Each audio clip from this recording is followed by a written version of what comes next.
Hey guys, welcome back to my channel. நான் உங்கள் சக்தி. இன்றைக்கி நம்ம பார்க்க போகிறது என்ன அப்படின்னா, ஸோ இப்போ ரீசெண்டாக வந்து பார்த்திங்கன்னா சிஎம் அவர்கள் வந்து உங்களுடன் ஸ்டாலின் அப்படின்னு சொல்லிட்டு ஒரு புது திட்டத்தை கொண்டு வந்திருக்கார் இல்லையா. ஸோ இதன் மூலிமா நிறைய விஷயம் வந்து பார்த்திங்கன்னா இம்ப்ளிமெண்ட் பண்ணியிருக்காங்க. ஸோ அதை பற்றி டீட்டெயிலாக பார்க்க போகிறோம். எஸ்பெஷலி மகளிருக்கான மாதந்தோறும் 1000 ரூபாய் வந்து பார்த்திங்கன்னா சில பேருக்கு வராமல் இருக்கு இல்லையா. ஸோ அதை பற்றி பார்க்க போகிறோம். என்னோடய சேனலுக்கு நீங்கள் புதுசாக வந்திருக்கீங்கன்னா மறக்காம என்னோட சேனலை சப்ஸ்கிரைப் பண்ணி பக்கம் இருக்க ஒரு பெல் ஐக்கானுக்கும் அதை கிளிக் பண்ணி ஆல் நோட்டிஃபிகேஷன் கொடுத்தா மட்டும்தான் நான் போடுற வீடியோ உங்களுக்கு நோட்டிஃபிகேஷன் வரும். அப்போ தான் நீங்கள் இதை பற்றி தெரிஞ்சுக்க முடியும். சரிங்களா? ஸோ மறக்காமல் பண்ணிவிடுங்க.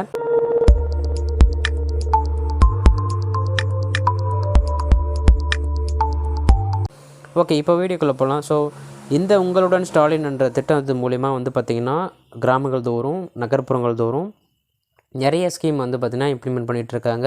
அதாவது உங்களால் நிறைய உங்களுக்கு இஷ்யூ இருக்கலாம். சரிங்களா? ஆதார் கார்டுலேருந்து ரேஷன் கார்டு வரைக்கும் என்னென்ன பிரச்சனை இருக்கோ எல்லாத்துக்கும் வந்து பார்த்திங்கன்னா ஜஸ்ட் ஒரு லெட்டர் மட்டும் எழுதி கொடுத்தீங்க அப்படின்னா வந்து பார்த்திங்கன்னா உங்களுக்கு இந்த பிரச்சனையை வந்து சால்வ் பண்ணி கொடுக்குற மாதிரி இந்த திட்டத்தை கொண்டு வந்திருக்காங்க. So fine.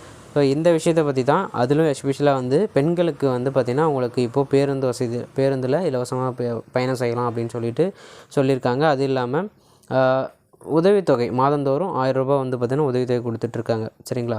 அதில் இப்போ வரைக்கும் வந்து பார்த்திங்கன்னா 10,000 முகாம்கள் அமைச்சிருக்காங்க. நகர்ப்புறத்தில் வந்து 43 சேவைகளும், கிராமங்கள் தோறும் 46 சேவைகளும் கொண்டு வந்திருக்கிறாங்க. சில பேருக்கெல்லாம் கேட்ட வரைக்கும் ஸோ எங்களுக்கு வந்து அதாவது இந்த கம்ப்ளைண்ட் அக்செப்ட் பண்ணியிருக்காங்கன்ற மாதிரி மெசேஜ் வந்திருக்குன்னு சொல்லியிருக்காங்க. சரிங்களா? ஸோ நான் இப்போ வந்து பார்த்திங்கன்னா எங்களோட வில்லேஜில் எப்போ இது நடக்கும் அப்படின்றத பற்றி எப்படி நான் தெரிஞ்சுக்கிறது அப்படின்னா, முகாம் பற்றிய விவரங்கள் அந்த ஆப்ஷனை கிளிக் பண்ணிங்க அப்படின்னா உங்களுக்கு இந்த மாதிரி லிஸ்ட் அவுட் ஆகும். இதில் உங்கள் டிஸ்ட்ரிக் எங்கேயோ ஸோ அந்த டிஸ்ட்ரிக்கை நீங்கள் செலக்ட் பண்ணிக்கோங்க. அப்படி இங்கே வந்து ஃபில்டர் ஆப்ஷன் இருக்குது. ஸோ மாவட்டத்தை நம்ம சூஸ் பண்ணிக்கலாம். ஃபார் எக்ஸாம்பிள் நான் தருமபுரி கொடுக்குறேன். இங்கே வந்து டேட் வந்து எந்த டேட்டில் வந்து இந்த முகாம் நடைபெறுது அப்படின்னு சொல்லியிருக்காங்க. ஸோ நீங்கள் வந்து எந்த டேட்டை கொடுத்துக்கோங்க. ஃபார் எக்ஸாம்பிள் நான் வந்து பார்த்திங்கன்னா சாட்டர்டே கொடுத்தேன். சரிங்களா? 18th அன்றைக்கி கொடுத்தேன். ஸோ மேபி அன்றைக்கி கிடையாது போல். நான் வேறு ஒரு டேட் ஃபிக்ஸ் பண்ணுறேன். ஸோ பார்த்திங்கன்னா தருமபுரியில் ஸோ இந்த டேட்டில் வந்து பார்த்திங்கன்னா நம்மளுக்கு முகாம் இருக்குது 23 ஆகஸ்ட்.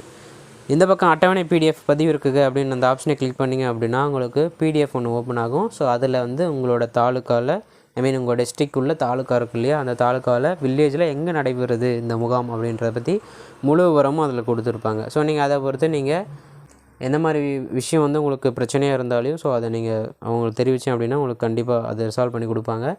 இப்போ வந்து மாதந்தோறும் 1000 ரூபாய் தொகை வந்து சில பேருக்கு வராமல் வந்துட்டுருக்கு. மாதிரி பர்சன்ஸ்க்கு எல்லாமே வந்து பார்த்திங்கன்னா மறுபடியும் அவங்களுக்கு ரீஅப்ளை பண்ணி அவங்களுக்கு வந்து கொடுக்குற மாதிரி சொல்லியிருக்காங்க. ஸோ நீங்களும் இந்த முகாமில் கலந்துக்கிட்டு ஒரு சின்ன ஃபார்ம் கொடுப்பாங்க. அந்த ஃபார்மை ஜஸ்ட் ஃபில் பண்ணிவிட்டு உங்களோட மொபைல் நம்பர் கொடுத்துட்டிங்க அப்படின்னா, ஆதாரில் வந்து லிங்க் பண்ணியிருக்க மொபைல் நம்பர் கொடுத்துட்டிங்க அப்படின்னா ஸோ உங்களோட ரெக்வஸ்ட்டை அவங்க அக்செப்ட் பண்ணிவிட்டு ஸோ உங்களுக்கு உண்டான மாதந்தோறும் 1000 ரூபான்றதை வந்து ப்ராசஸ் பண்ணுவாங்க. ஸோ யாரெல்லாம் இன்ன வரைக்கும் நீங்கள் அப்ளை பண்ணாமல் இருக்கீங்களோ ஸோ மறக்காமல் இந்த வீடியோவை ஷேர் பண்ணுங்கள் உங்கள் ஃப்ரெண்ட்ஸ் அண்ட் ஃபேமிலிக்கு.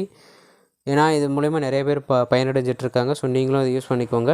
சரிங்களா? ஸோ ஃபார் எக்ஸாம்பிளுக்காக நான் ஒரு டிஸ்ட்ரிக்டை செலக்ட் பண்ணி ஒரு பிடிஎஃப் வந்து ஓப்பன் பண்ணியிருக்கேன். ஸோ இந்த டேட்டில் எனக்கு வந்து பிடிஎஃபில் முகாம் இல்லைன்னு சொல்லியிருக்காங்க. ஸோ இதேமாதிரி நிறைய டேட் நீங்கள் செலக்ட் பண்ணி பாருங்கள், கண்டிப்பாக முகாம் இருக்கும். ஸோ கண்டிப்பாக இந்த வீடியோ பிடிச்சிருந்தால் லைக் பண்ணுங்கள், ஷேர் பண்ணுங்கள். அடுத்த வீடியோவில் சந்திக்கிறேன். அதுவரை உங்களது விடைபெறுவது Shakti. Bye and see you all.